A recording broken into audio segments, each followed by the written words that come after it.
بسم اللہ الرحمن الرحیم۔ صحیح مسلم مقدمۃ الکتاب، حدیث نمبر 0۔ شروع سب سے زیادہ رحم کرنے والے، ہمیشہ مہربانی کرنے والے اللہ کے نام سے۔ تمام تر حمد و ثنا سارے جہانوں کے پالنے والے اللہ کے لیے اور بہترین جزا تقوی اختیار کرنے والوں کے لیے ہے۔ اللہ خاتم النبیین محمد صلی اللہ علیہ وآلہ وسلم پر اپنی رحمت نازل فرمائے اور تمام نبیوں اور رسولوں پر بھی۔ اس کے بعد اللہ آپ پر رحم فرمائے۔ بلا شبہ آپ نے اپنے پیدا کرنے والے کی توفیق سے یہ ذکر کیا ہے کہ آپ دین کے طریقوں اور احکام کے بارے میں رسول اللہ صلی اللہ علیہ وآلہ وسلم سے امت تک پہنچنے والی تمام احادیث کو ان کی منقولہ اسناد سمیت جاننا چاہتے ہیں، اور ان احادیث کو بھی جو ثواب اور عذاب، رغبت دلانے اور ڈرانے اور ان جیسی دوسری چیزوں کے بارے میں ہیں، اور اہل علم نے ایک دوسرے سے لیں اور پہنچائیں۔ اللہ آپ کی رہنمائی فرمائے۔ آپ چاہتے ہیں کہ یہ تمام احادیث شمار کر کے مجموعے کی شکل میں آپ کی دسترس میں لائی جائیں۔ آپ نے مجھ سے یہ مطالبہ کیا ہے کہ میں ان احادیث کو زیادہ تکرار کے بغیر آپ کے لیے ایک تعریف کی شکل میں ملخص کر دوں،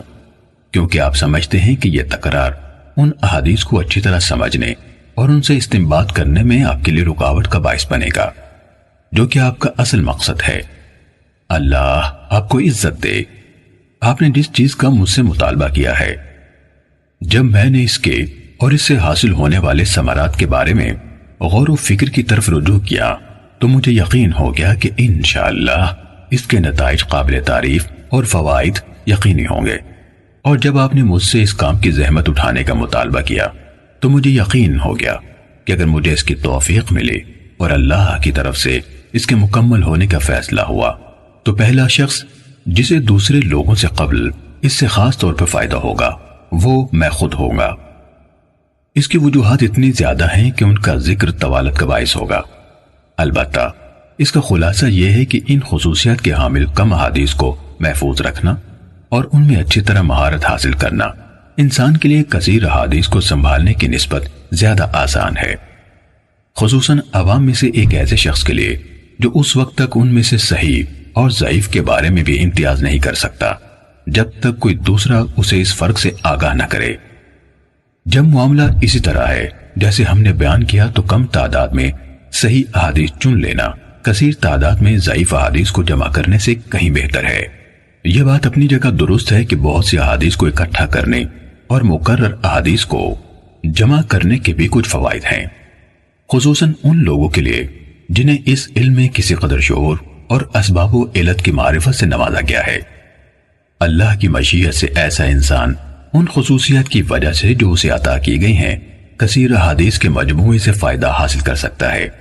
لیکن جہاں تک عوام الناس کا تعلق ہے جو شعور و معرفت رکھنے والے خواص سے مختلف ہیں،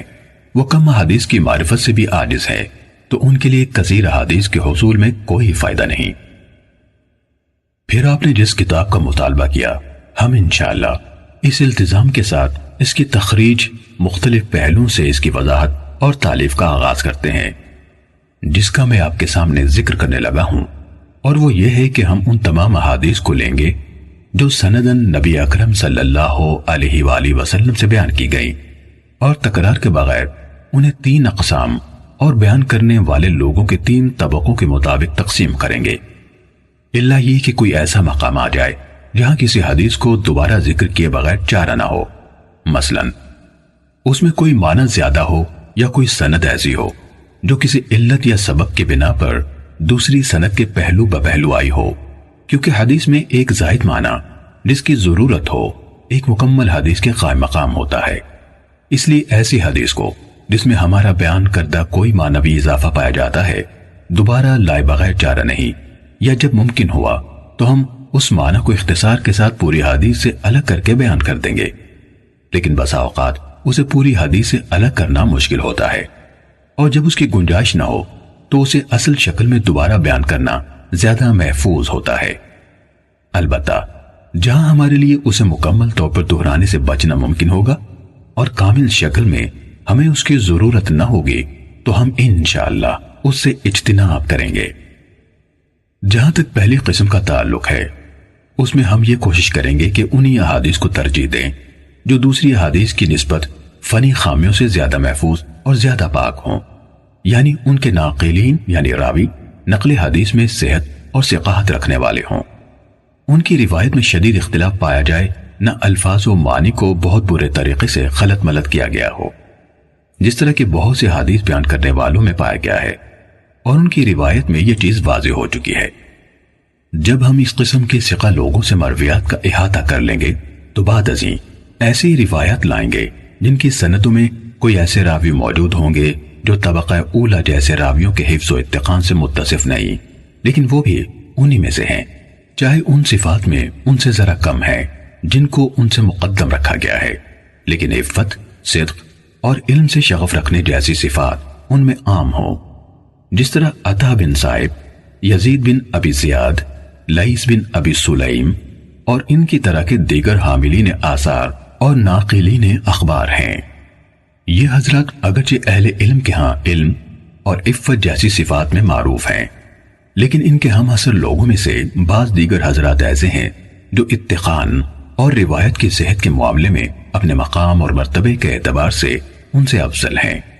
اس کی وجہ یہ ہے کہ اہل علم کے ہاں یہ حفظ و اتقان ایک بہت اونچا مرتبہ اور ایک اعلیٰ ترین صفت ہے۔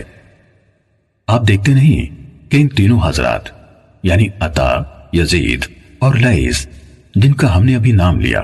ان کا موازنہ حدیث کے حفظ و اتقان میں منصور بن معتمر، سلیمان اعمش اور اسماعیل بن ابی خالد سے کریں تو انہیں آپ ان حضرات سے خاصے فاصلے پر پائیں گے، یہ ان کے قریب بھی نہیں آ پاتے۔ ماہرین علم حدیث کو اس بارے میں کوئی شک نہیں کہ منصور، اعمش اور اسماعیل کے ہاں حفظ کی صحت اور حدیث بیان کرنے میں مہارت کی جو صفات فراوان اہل علم کو نظر آتی ہیں، ان کے نزدیک وہ عطا، یزید اور لیث کے ہاں اس طرح معروف نہیں۔ اگر آپ دیگر ہمسروں کے درمیان موازنہ کریں تو بھی یہی ماجرا سامنے آتا ہے۔ مثلا آپ ابن عون اور ایوب سختیانی کا موازنہ عوف بن ابی جمیلہ اور اشعث حمرانی سے کریں، یہ دونوں بھی اسی طرح حسن بصری اور ابن سیرین کے شاگرد ہیں جس طرح ابن عون اور ایوب ان کے شاگرد ہیں، لیکن ان دونوں اور ان دونوں کے درمیان کمال فضل اور صحت نقل کے اعتبار سے بہت بڑا فاصلہ پایا جاتا ہے۔ عوف اور اشعث بھی اگرچہ اہل علم کے ہاں صدق و امانت سے ہٹے ہوئے نہیں مانے جاتے، لیکن جہاں تک مرتبے کا تعلق ہے تو اہل علم کے ہاں حقیقت وہی ہے جو ہم نے بیان کی۔ ہم نے نام ذکر کر کے مثال اس لیے دی ہے تاکہ اس شخص کے لیے جو اہل علم کے ہاں حاملین حدیث کے درجے کے طریقے سے ناواقف ہے، یہ مثال ایسا واضح نشان ثابت ہو جس کے ذریعے سے وہ مکمل واقفیت حاصل کر لے اور اونچا درجہ رکھنے والے کو اس کے مرتبے سے گھٹائے اور نہ کم درجے والے کو اس کے مرتبے سے بڑھائے،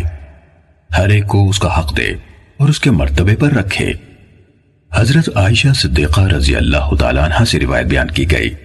انہوں نے کہا ہمیں رسول اللہ صلی اللہ علیہ وآلہ وسلم نے حکم دیا تھا کہ ہم لوگوں کو ان کے مرتبوں پر رکھیں۔ اس کے ساتھ ہی اللہ کا حکم جو قرآن نے بیان فرمایا، ہر علم والے سے اوپر ایک علم رکھنے والا ہے۔ ہم احادیث رسول صلی اللہ علیہ وآلہ وسلم کو اپنی ذکر کردہ صورتوں کے مطابق تالیف کریں گے جو احادیث ان لوگوں سے مروی ہیں جو تمام ماہرین علم حدیث یا ان میں سے اکثر کے نزدیک متہم ہیں۔ ہم ان کی روایت سے کوئی سروکار نہ رکھیں گے، جیسے عبداللہ بن مسور، ابو جعفر مدائنی، عمر بن خالد، عبد القدوس شامی، محمد بن سعید مسلوب، غیاث بن ابراہیم، سلیمان بن عمرو نخعی اور ان جیسے دیگر لوگوں کی مرویات سے بھی جن پر وضع احادیث اور روایات سازی کے الزامات ہیں۔ اسی طرح وہ لوگ جن کی مرویات کی غالب تعداد منکر اور غلط احادیث پر مشتمل ہے، ہم ان کی احادیث سے بھی احتراز کریں گے۔ کسی حدیث بیان کرنے والے کی منکر روایت کی نشانی یہ ہے کہ جب اس کی روایت کردہ حدیث کا دوسرے اصحاب حفظ اور مقبول محدثین کی روایت سے موازنہ کیا جائے تو وہ ان کی روایت کے مخالف ہو یا ان کے ساتھ موافق نہ ہو پائے۔ جب کسی کی اکثر مرویات اس طرح کی ہوں تو وہ متروک الحدیث ہوتا ہے، اس کی روایت غیر مقبول ہوتی ہیں، یعنی اجتہاد و استنباط کے لیے استعمال نہیں ہوتی۔ اس قسم کے راویان حدیث میں عبداللہ بن محرر، یحییٰ بن ابی انیسہ، جراح بن منہال ابو عطوف، عباد بن کثیر، حسین بن عبداللہ بن زبیرہ، عمر بن صہبان اور اس طرح کے دیگر منکر روایت بیان کرنے والے لوگ شامل ہیں۔ ہم ان کی روایت کا رخ نہیں کرتے، نہ ان روایات سے کوئی سروکار ہی رکھتے ہیں، کیونکہ حدیث میں متفرد راوی کی روایت قبول کرنے کے متعلق اہل علم کا معروف مذہب اور ان کا فیصلہ یہ ہے کہ اگر وہ راوی عام طور پر اہل علم و حفظ ثقات کی موافقت کرتا ہے اور اس نے گہرائی میں جا کر ان کی موافقت کی ہے، تو ایسی صورت میں اگر وہ متفرد کوئی ایسا اضافہ بیان کرتا ہے جو اس کے دوسرے ہم مکتبوں کے ہاں نہیں ہے، تو اس کا یہ اضافہ محدثین کے ہاں قبول کیا جائے گا۔ لیکن جس حدیث بیان کرنے والے کو آپ دیکھیں کہ وہ امام زہری جیسے جلیل القدر محدث سے روایت بیان کرتا ہے، جن کے کثیر تعداد میں ایسے شاگرد ہیں جو حفاظ حدیث ہیں، ان کی اور دوسرے محدثین کی روایت کے ماہر ہیں، یا وہ ہشام بن عروہ جیسے امام التابعین سے روایت کرتا ہے، ان دونوں کی احادیث تو اہل علم کے ہاں خوب پھیلی ہوئی ہیں، وہ سب ان کی روایت میں ایک دوسرے کے ساتھ اشتراک رکھتے ہیں، اور ان دونوں کی اکثر احادیث میں ان کے شاگرد ایک دوسرے سے متفق ہیں، اور یہ شخص ان دونوں یا ان میں سے کسی ایک سے متعدد ایسی حدیث روایت کرے جن میں ان کے شاگردوں میں سے اس کے ساتھ کوئی اور شریک نہیں، تو اس جیسے لوگوں سے اس قسم کی کوئی حدیث قبول کرنا جائز نہیں۔ اللہ ہی زیادہ جاننے والا ہے۔ ہم نے حدیث اور اصحاب حدیث یعنی محدثین کے طریقہ کار کا کچھ حصہ ہر اس شخص کی توجہ کے لیے جو ان کے راستے پر چلنا چاہتا ہے اور جسے اس کی توفیق نصیب ہوتی ہے تفصیل سے بیان کر دیا ہے۔ انشاءاللہ ہم اس طریقہ کار کی مزید شرح اور وضاحت کتاب کے ان مقامات پر کریں گے جہاں معلول حدیث یعنی جن میں کوئی خفیہ علت پائی جاتی ہے کا ذکر ہوگا، یعنی جب ہم وہاں پہنچیں گے جہاں اس موضوع کی شرح اور وضاحت کا مناسب موقع ہوگا انشاءاللہ تعالی۔ اس وضاحت کے بعد اللہ آپ پر رحم فرمائے۔ ہم یہ کہنا چاہتے ہیں کہ اگر ہم نے اپنے آپ کو محدث کے منصب پر فائز کرنے والے بہت سے لوگوں کی ضعیف احادیث اور منکر روایات کے بیان کو ترک کرنے جیسے معاملات میں جن کا التزام ان کے لیے لازم تھا غلط کاروائیاں نہ دیکھی ہوتی، اور اگر انہوں نے صحیح روایات کے بیان پر اکتفا کو ترک نہ کیا ہوتا جنہیں ان ثقہ راویوں نے بیان کیا جو صدق و امانت میں معروف ہیں، وہ بھی ان کے اس اعتراف کے بعد کہ جو کچھ وہ سیدھے سادے کم عقل لوگوں کے سامنے بے پرواہی سے بیان کیے جا رہے ہیں اس کا اکثر حصہ غیر مقبول ہے، ان لوگوں سے نقل کیا گیا ہے جن سے لینے پر اہل علم راضی نہیں اور جن سے روایت کرنے کو بڑے بڑے ائمہ حدیث مثلا مالک بن انس، شعبہ بن حجاج، سفیان بن عیینہ، یحییٰ بن سعید قطان، عبد الرحمن بن مہدی وغیرہم قابل مذمت سمجھتے ہیں۔ اگر ہم نے یہ سب نہ دیکھا ہوتا تو آپ نے صحیح و ضعیف میں امتیاز اور صرف صحیح کے حصول کے حوالے سے جو مطالبہ کیا ہے اسے قبول کرنا آسان نہ ہوتا، لیکن جس طرح ہم نے آپ کو قوم کی طرف سے کمزور اور مجہول سندوں سے بیان کی گئی منکر حدیثوں کو بیان کرنے اور انہیں ایسے عوام میں جو ان حدیث کے عیوب سے ناواقف ہیں پھیلانے کے بارے میں بتایا، تو صرف اسی بنا پر ہمارے دل کے لیے آپ کے مطالبے کو تسلیم کرنا آسان ہوا۔ جان لو اللہ تجھ کو توفیق دے۔ جو شخص صحیح اور ضعیف حدیث میں تمیز کرنے کی قدرت رکھتا ہو اور ثقہ یعنی معتبر اور متہم یعنی جن پر تہمت لگی ہوئی ہو کذب وغیرہ کی راویوں کو پہچانتا ہو، اس پر واجب ہے کہ نہ روایت کرے مگر اس حدیث کو جس کے اصل کی صحت ہو اور اس کے نقل کرنے والے وہ لوگ ہوں جن کا عیب فاش نہ ہوا ہو،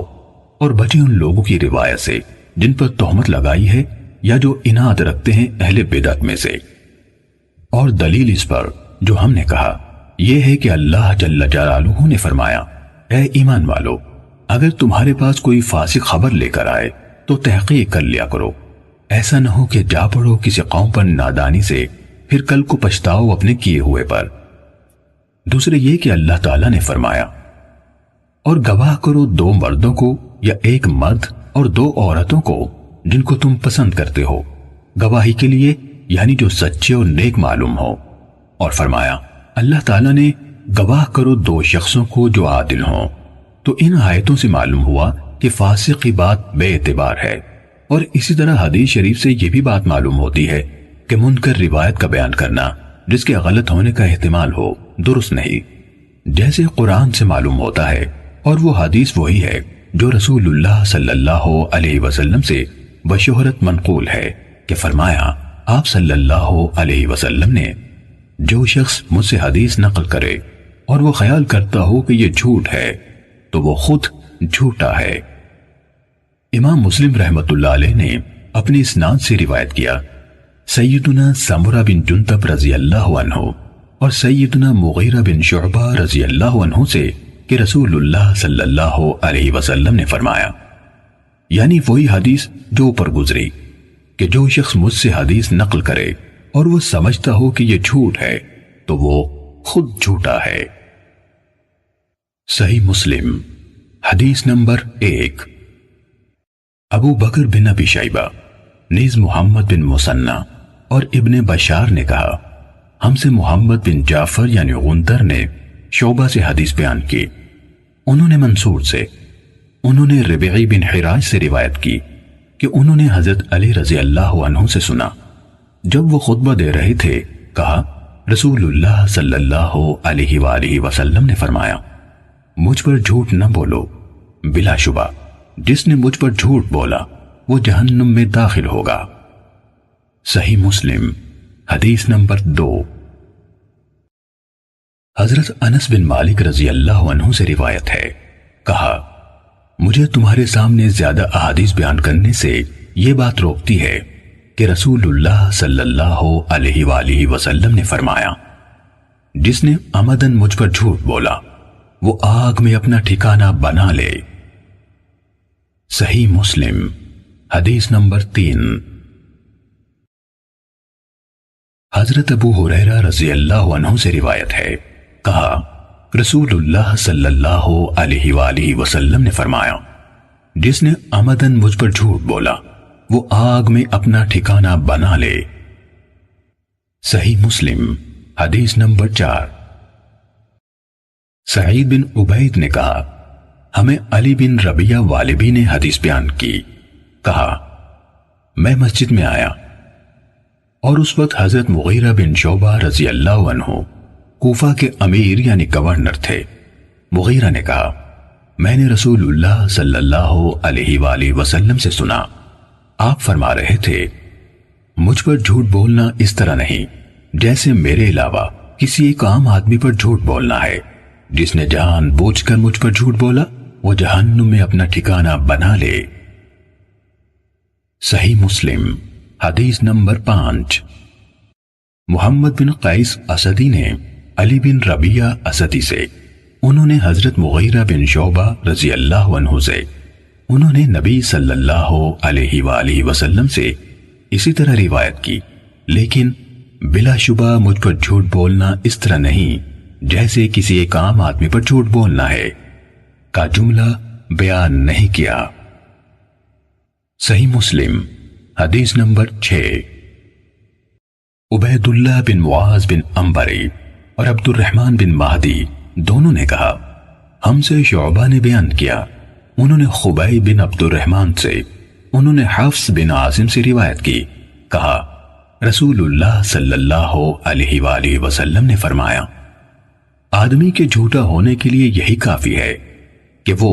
ہر سنی ہوئی بات بیان کر دے۔ صحیح مسلم حدیث نمبر 7۔ ابو بکر بن ابی شیبہ نے علی بن حفص سے، انہوں نے شعبہ سے، انہوں نے خبیب بن عبد الرحمن سے، انہوں نے حفص بن عاصم سے، انہوں نے حضرت ابو ہریرہ رضی اللہ عنہ سے، انہوں نے نبی صلی اللہ علیہ وآلہ وسلم سے اس کے مانند روایت کی۔ صحیح مسلم حدیث نمبر 8۔ یحییٰ بن یحییٰ، حشیم، سلیمان تیمی، ابو عثمان نہدی سے روایت ہے، کہا، عمر بن خطاب رضی اللہ عنہ نے فرمایا، آدمی کے لیے جھوٹ سے اتنا کافی ہے جس کی بنا پر وہ جھوٹا قرار دیا جا سکتا ہے کہ وہ ہر سنی ہوئی بات بیان کر دے۔ صحیح مسلم حدیث نمبر 9۔ ابن وہب نے خبر دی، کہا مالک بن انس نے مجھ سے کہا مجھے معلوم ہے کہ ایسا آدمی صحیح سالم نہیں ہوتا جو ہر سنی ہوئی بات آگے بیان کرتے، وہ کبھی امام نہیں بن سکتا جبکہ وہ ہر سنی ہوئی بات آگے بیان کر دیتا ہے۔ صحیح مسلم حدیث نمبر 10۔ محمد بن مثنى، عبد الرحمن، سفیان، ابو اسحاق، ابو الاحوص نے عبداللہ بن مسعود رضی اللہ عنہ سے روایت کی، کہا آدمی کے جھوٹ میں یہی کافی ہے کہ وہ ہر سنی ہوئی بات بیان کرتے۔ صحیح مسلم حدیث نمبر 11۔ محمد بن مثنى نے کہا میں نے عبد الرحمن بن مہدی سے سنا، کہہ رہے تھے آدمی اس وقت تک امام نہیں بن سکتا کہ لوگ اس کی اقتداء کریں یہاں تک کہ وہ سنی سنائی باتوں کو بیان کرنے سے باز آ جائے۔ صحیح مسلم حدیث نمبر 12۔ سفیان بن حسین سے روایت ہے کہ ایاس بن معاویہ نے مجھ سے مطالبہ کیا اور کہا میں تمہیں دیکھتا ہوں تم قرآن کے علم سے شدید رغبت رکھتے ہو، تم میرے سامنے ایک سورہ پڑھو اور اس کی تفسیر کرو تاکہ جو تمہیں علم ہے میں بھی اسے دیکھوں۔ کہا میں نے ایسا کیا تو انہوں نے مجھ سے فرمایا جو بات میں تم سے کہنے لگا ہوں اسے میری طرف سے ہمیشہ یاد رکھنا، ناپسندیدہ یعنی منکر روایات کو بیان کرنے سے بچنا، کیونکہ ایسا نہ ہونے کے برابر ہے کہ کسی نے یہ کام کیا ہو یعنی منکر روایات بیان کی اور وہ اپنی ذات میں ذلیل نہ ہوا ہو اور اس کی بیان کردہ حدیث کو جھوٹا نہ سمجھا گیا ہو۔ صحیح مسلم حدیث نمبر 13۔ ابو طاہر، حرملہ بن یحییٰ، ابن وہب، یونس، ابن شہاب، عبید اللہ بن عبداللہ بن عتبہ، حضرت عبداللہ بن مسعود رضی اللہ عنہ نے فرمایا تم کسی قوم کے سامنے ایسی حدیث بیان نہیں کرتے جس کے صحیح مفہوم تک ان کی عقلیں نہیں پہنچ سکتی مگر وہ ان میں سے بعض کے لیے فتنے کا موجب بن جاتی ہیں۔ صحیح مسلم حدیث نمبر 14۔ محمد بن عبداللہ بن نمیر، زہیر بن حرب، عبداللہ بن یزید، سعد بن ابی ایوب، ابو ہانی نے ابو عثمان مسلم بن یسار سے،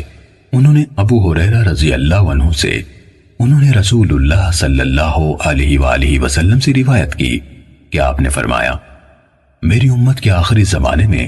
ایسے لوگ ہوں گے جو تمہارے سامنے ایسی حدیثیں بیان کریں گے جو تم نے سنی ہوں گی نہ تمہارے آبا نے،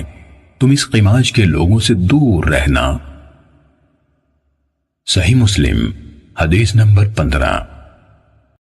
حرملہ بن یحییٰ، عبداللہ بن حرملہ بن عمران تجیبی، ابن وہب، شرحیل بن یزید کہتے ہیں مجھے مسلم بن یسار نے بتایا کہ انہوں نے ابو ہریرہ رضی اللہ عنہ کو یہ کہتے ہوئے سنا کہ رسول اللہ صلی اللہ علیہ وآلہ وسلم نے فرمایا آخری زمانے میں ایسے دجال، فریبکار، کذاب ہوں گے جو تمہارے پاس ایسی حدیث لائیں گے جو تم نے سنی ہوں گی نہ تمہارے آبا نے، تم ان سے دور رہنا کہیں وہ تمہیں گمراہ نہ کر دیں اور تمہیں فتنے میں نہ ڈال دیں۔ صحیح مسلم حدیث نمبر 16۔ ابو سعید اشج، وکیع، احمش، مسیب بن رافع، عابی بن عبدہ سے روایت ہے، کہا حضرت عبداللہ بن مسعود رضی اللہ عنہ نے فرمایا بلا شبہ شیطان کسی آدمی کی شکل اختیار کرتا ہے، پھر لوگوں کے پاس آتا ہے اور انہیں جھوٹ پر مبنی کوئی حدیث سناتا ہے، پھر وہ بکھر جاتے ہیں۔ ان میں سے کوئی آدمی کہتا ہے میں نے ایک آدمی سے حدیث سنی ہے، میں اس کا چہرہ تو پہچانتا ہوں پر اس کا نام نہیں جانتا، وہ حدیث سنا رہا تھا۔ صحیح مسلم حدیث نمبر 17۔ محمد بن رافع، عبد الرزاق، معمر، ابن طاؤس نے حضرت عبداللہ بن عمرو بن عاص رضی اللہ عنہما سے روایت کی، کہا سمندر کی تہ میں بہت سے شیطان قید ہیں جنہیں حضرت سلیمان علیہ السلام نے باندھا تھا، وقت آ رہا ہے کہ وہ نکلیں گے اور لوگوں کے سامنے قرآن پڑھیں گے۔ صحیح مسلم حدیث نمبر 18۔ محمد بن عباد، سعید بن عمر، اشعثی، ابن عیینہ، سعید، سفیان، ہشام بن حجیر نے طاؤس سے روایت کی، کہا یہ یعنی ان کی مراد بشیر بن کعب سے تھی۔ حضرت ابن عباس رضی اللہ عنہما کے پاس آیا اور انہیں حدیثیں سنانے لگا۔ ابن عباس رضی اللہ عنہما نے اس سے کہا فلاں فلاں حدیث دہراؤ۔ اس نے دہرا دی، پھر ان کے سامنے حدیث بیان کی۔ انہوں نے اس سے کہا فلاں حدیث دوبارہ سناؤ۔ اس نے ان کے سامنے دہرائیں، پھر آپ سے عرض کی میں نہیں جانتا کہ آپ نے میری بیان کی ہوئی ساری حدیث پہچان لی ہیں اور اس حدیث کو منکر جانا ہے یا سب کو منکر جانا ہے اور اسے پہچان لیا ہے۔ حضرت ابن عباس رضی اللہ عنہما نے اس سے کہا جب آپ صلی اللہ علیہ وسلم پر جھوٹ نہیں بولا جاتا تھا تو ہم رسول اللہ صلی اللہ علیہ وآلہ وسلم سے احادیث بیان کرتے تھے۔ پھر جب لوگ ہر مشکل اور آسان سواری پر سوار ہونے لگے یعنی بلا تمیز صحیح و ضعیف روایات بیان کرنے لگے تو ہم نے براہ راست آپ صلی اللہ علیہ وآلہ وسلم سے حدیث بیان کرنا ترک کر دیا۔ صحیح مسلم حدیث نمبر 19۔ محمد بن رافع، عبد الرزاق ابن طاؤس کے بیٹے نے اپنے والد طاؤس سے انہوں نے حضرت ابن عباس رضی اللہ عنہما سے روایت کی۔ انہوں نے کہا ہم رسول اللہ صلی اللہ علیہ وآلہ وسلم کی احادیث حفظ کرتے تھے اور رسول اللہ صلی اللہ علیہ وآلہ وسلم سے مروی حدیث کی حفاظت کی جاتی تھی،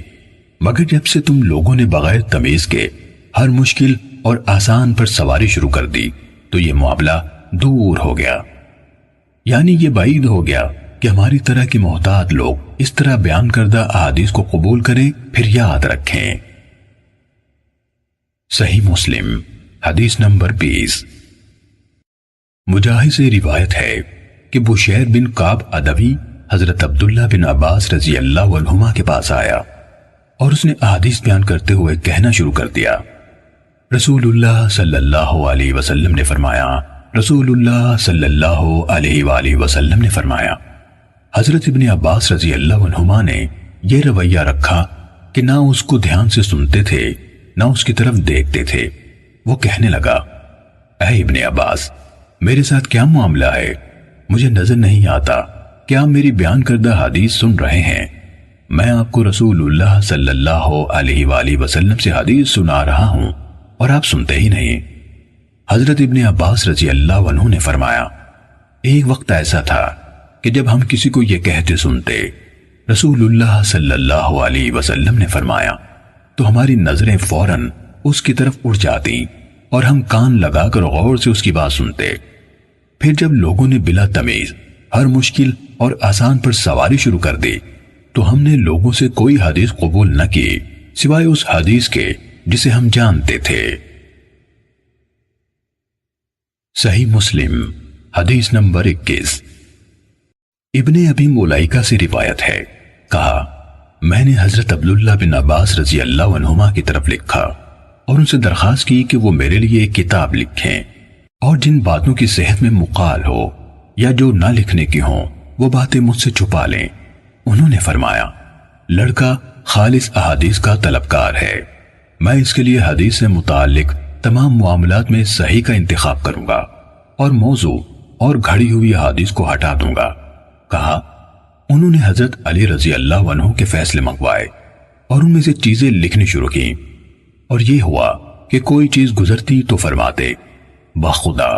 یہ فیصلہ حضرت علی رضی اللہ عنہ نے نہیں کیا سوائے اس کے کہ خدا نخواستہ وہ گمراہ ہو گئے ہوں، جبکہ ایسا نہیں ہوا۔ صحیح مسلم حدیث نمبر 22۔ عمر ناقد، سفیان بن عیینہ، ہشام بن حجیر، طاؤس سے روایت ہے، کہا حضرت ابن عباس رضی اللہ عنہما کے پاس ایک کتاب لائی گئی جس میں حضرت علی رضی اللہ عنہ کے فیصلے لکھے ہوئے تھے،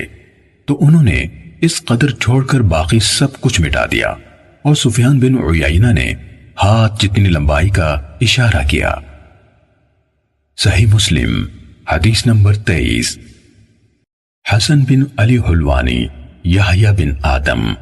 ابن ادریس، اعمش ابو اسحاق سے روایت ہے، کہا جب بظاہر حضرت علی رضی اللہ عنہ کا نام لینے والے لوگوں نے حضرت علی رضی اللہ عنہ کے بعد ان کے نام پر یہ چیزیں ایجاد کر لی تو ان کے ساتھیوں میں سے ایک شخص نے کہا، اللہ ان لوگوں کو قتل کرے، انہوں نے کیسا عظیم و شان علم بگاڑ دیا۔ صحیح مسلم حدیث نمبر 24۔ علی بن خشرم ابو بکر بن عیاش نے ہمیں بتایا، کہا میں نے مغیرہ سے سنا، فرماتے تھے حضرت علی رضی اللہ عنہ سے مروی حدیث میں کسی چیز کی تصدیق نہ کی جاتی تھی سوائے اس کے جو عبداللہ بن مسعود رضی اللہ عنہ کے شاگردوں سے روایت کی گئی ہو۔ صحیح مسلم حدیث نمبر 25۔ حسن بن ربی، حماد بن زید، ایوب، ہشام، محمد، فضیل، ہشام، مخلد بن حسین، ہشام، انہوں نے محمد بن سیرین سے روایت کی، یہ علم دین ہے،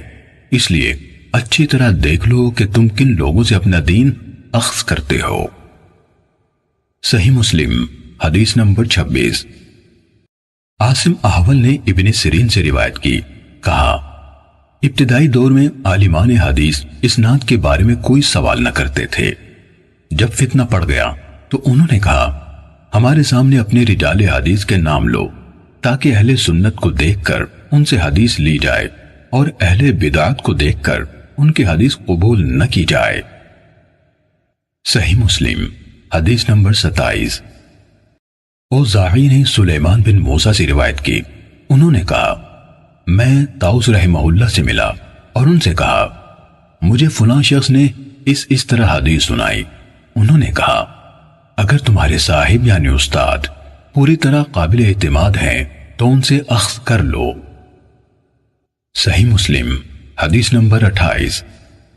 سعید بن عبدالعزیز نے سلیمان بن موسیٰ سے روایت کی، انہوں نے کہا میں نے طاؤس رحمہ اللہ سے عرض کی فلاں نے ان الفاظ سے مجھے حدیث سنائی، انہوں نے کہا اگر تمہارے صاحب ثقاحت میں بھرپور ہیں تو ان سے اخذ کر لو۔ صحیح مسلم حدیث نمبر 29۔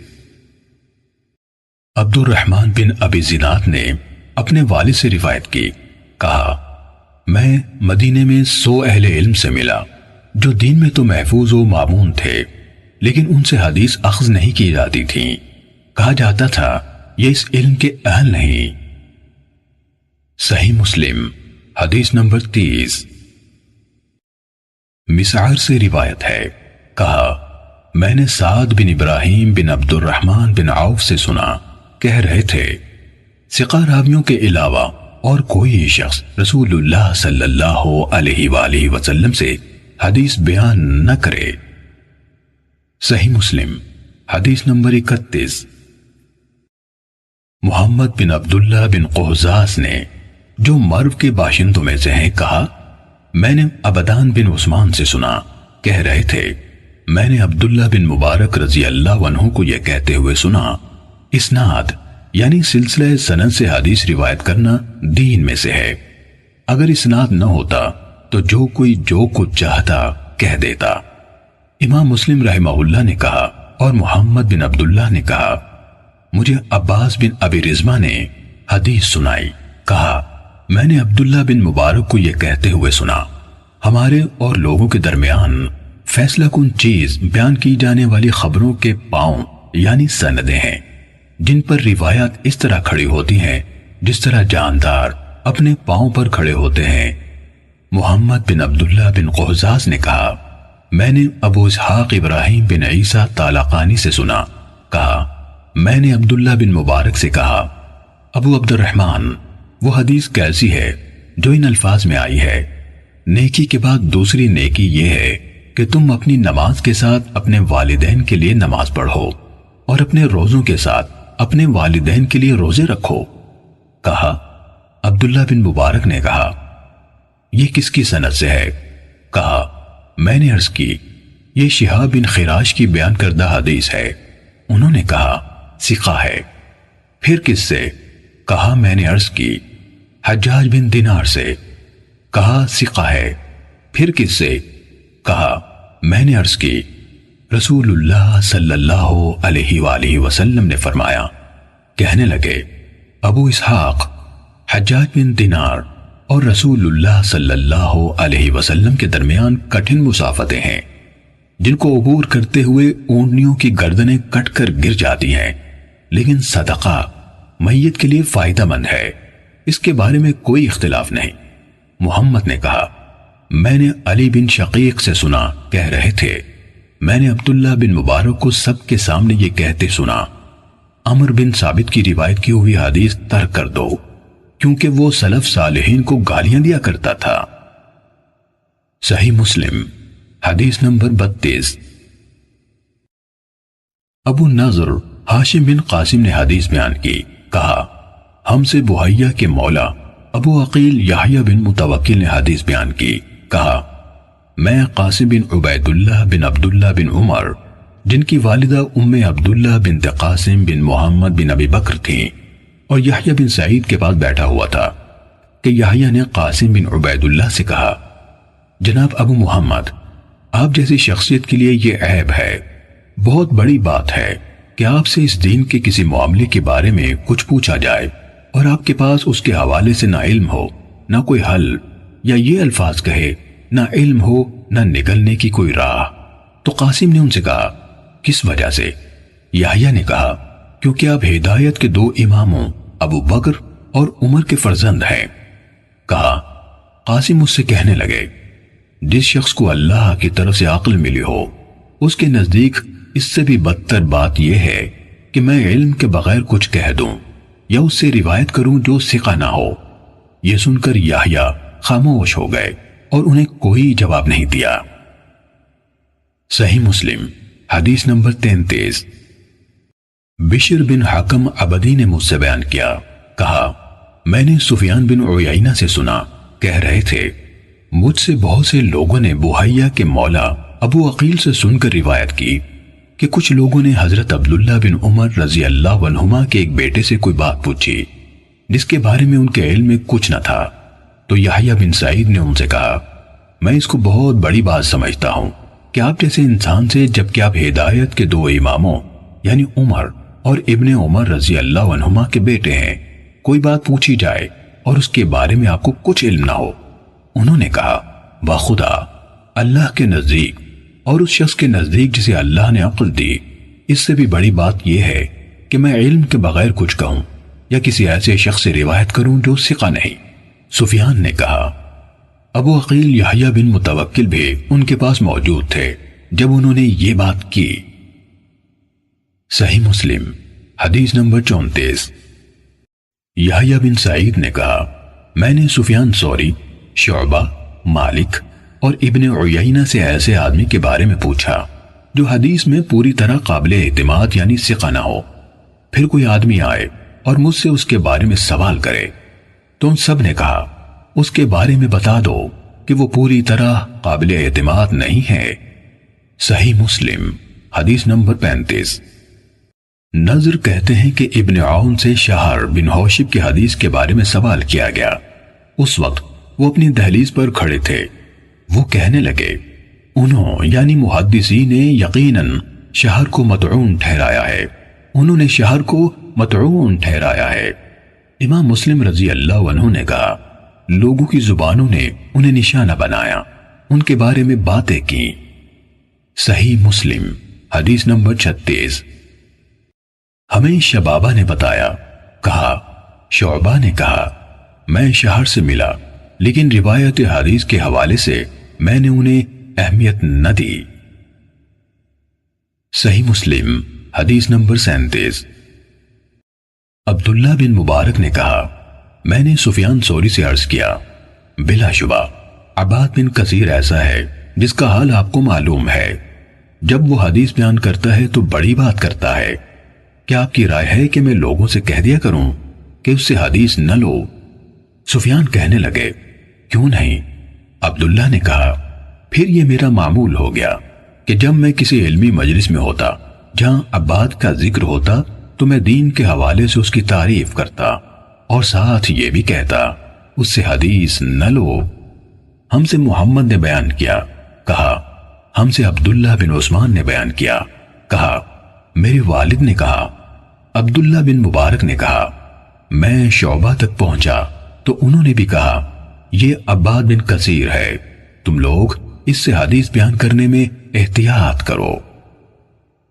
صحیح مسلم حدیث نمبر 38۔ فضل بن سہیل نے بتایا، کہا میں نے معلّہ راضی سے محمد بن سعید کے بارے میں جس سے عباد بن کثیر نے روایت کی پوچھا تو انہوں نے مجھے عیسیٰ بن یونس کے حوالے سے بیان کیا، کہا میں اس کے دروازے پر تھا، سفیان اس کے پاس موجود تھے، جب وہ باہر نکل گیا تو میں نے یعنی سفیان سے اس کے بارے میں پوچھا تو انہوں نے مجھے بتایا کہ وہ کذاب ہے۔ صحیح مسلم حدیث نمبر 39۔ محمد بن ابی عتاب نے کہا مجھ سے عفان نے محمد بن یحییٰ بن سعید قطان سے حدیث بیان کی، انہوں نے اپنے والد سے روایت کی، کہا ہم نے نیک لوگوں یعنی صوفیہ کو حدیث سے بڑھ کر کسی اور چیز میں جھوٹ بولنے والا نہیں پایا۔ ابن ابی عتاب نے کہا میں محمد بن یحییٰ بن سعید قطان سے ملا تو اس بات کے بارے میں پوچھا، انہوں نے اپنے والد سے روایت کرتے ہوئے کہا تم اہل خیر زہد و ورع والوں کو حدیث سے زیادہ کسی اور چیز میں جھوٹا نہیں پاؤ گے۔ امام مسلم نے کہا کہ یحییٰ بن سعید نے فرمایا ان کی زبان پر جھوٹ جاری ہو جاتا ہے، وہ جان بوجھ کر جھوٹ نہیں بولتے۔ صحیح مسلم حدیث نمبر 40۔ خلیفہ بن موسیٰ نے خبر دی، کہا میں غالب بن عبید اللہ کے ہاں آیا تو اس نے مجھے لکھوانا شروع کیا، مکحول نے مجھ سے حدیث بیان کی، مکحول نے مجھ سے حدیث بیان کی، اسی اسنا میں پیشاب نے اسے مجبور کیا تو وہ اٹھ گیا۔ میں نے جو اس کی کاپی دیکھی تو اس میں اس طرح تھا، مجھے ابان نے انس سے یہ حدیث سنائی، ابان نے فلاں سے حدیث روایت کی، اس پر میں نے اسے چھوڑ دیا اور اٹھ کھڑا ہوا۔ امام مسلم نے کہا اور میں نے حسن بن علی حلوانی سے سنا، کہہ رہے تھے میں نے عفان کی کتاب میں ابو مقدام ہشام کی وہ روایت دیکھی جو عمر بن عبدالعزیز کی حدیث ہے، اس میں تھا ہشام نے کہا مجھ سے ایک شخص نے جسے یحییٰ بن فلاں کہا جاتا تھا محمد بن کعب سے حدیث بیان کی، کہا میں نے عفان سے کہا، اہل علم کہتے ہیں ہشام نے یہ حدیث محمد بن کعب سے سنی تھی، تو وہ کہنے لگے وہ ہشام اسی حدیث کی وجہ سے فتنے میں پڑے، پہلے وہ کہا کرتے تھے مجھے یحییٰ نے محمد بن کعب سے روایت کی، بعد ازاں یہ دعویٰ کر دیا کہ انہوں نے یہ حدیث براہ راست محمد صلی اللہ علیہ وسلم سے سنی ہے۔ صحیح مسلم حدیث نمبر 41۔ مجھے محمد بن عبداللہ قہزاز نے حدیث سنائی، کہا میں نے عبداللہ بن عثمان بن جبلہ سے سنا، کہہ رہے تھے میں نے عبداللہ بن مبارک سے کہا یہ کون ہے جس سے آپ نے عبداللہ بن عمر رضی اللہ عنہما کی حدیث یعنی عید الفطر کا دن انعامات کا دن ہے روایت کی، کہا سلیمان بن حجاج ان میں سے جو حدیث تم نے اپنے پاس لکھ رکھی ہیں یا میں نے تمہیں اس کی جو حدیثیں دی ہیں ان میں سے اچھی طرح نظر کرنا یعنی غور کر لینا۔ ابن قہزاز نے کہا میں نے وہب بن زمان سے سنا، وہ سفیان بن عبد الملک سے روایت کر رہے تھے، کہا عبداللہ یعنی ابن مبارک نے کہا میں نے ایک درہم کے برابر خون والی حدیث کے راوی روح بن غدیف کو دیکھا ہے، میں اس کے ساتھ ایک مجلس میں بیٹھا تو میں اپنے ساتھیوں سے شرم محسوس کر رہا تھا کہ وہ مجھے اس سے حدیث بیان کرنے کے ناپسندیدہ ہونے کے باوجود اس کے ساتھ بیٹھا دیکھیں، یعنی اس کی حدیث ناپسندیدگی کی وجہ سے اور اس کی روایت میں نامقبولی کی وجہ سے۔ صحیح مسلم حدیث نمبر 42۔ ابن قہزاز نے کہا میں نے وہب سے سنا، انہوں نے سفیان سے اور انہوں نے عبداللہ بن مبارک سے روایت کی، کہا بقیہ زبان کے سچے ہیں لیکن وہ ہر آنے جانے والے علم حدیث میں مہارت رکھنے والے اور نہ رکھنے والے ہر شخص سے حدیث لے لیتے ہیں۔ صحیح مسلم حدیث نمبر 43۔ قتیبہ بن سعید نے جریر سے، انہوں نے مغیرہ سے، انہوں نے شعبی سے روایت کی، کہا مجھے حارث اعور حمدانی نے حدیث سنائی اور وہ کذاب تھا۔ صحیح مسلم حدیث نمبر 44۔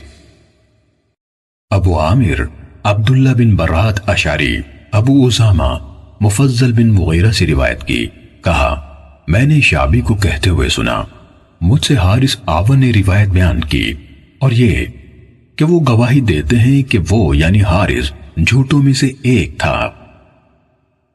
صحیح مسلم حدیث نمبر 45۔ قتیبہ بن سعید سے جریر سے مغیرہ نے، انہوں نے ابراہیم سے روایت کی، کہا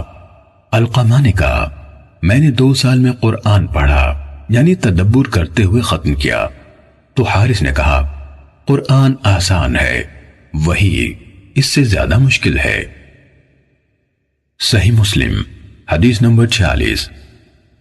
حجاج بن شاعر احمد بن یونس نے ابراہیم نخعی سے روایت کی کہ حارث آور نے کہا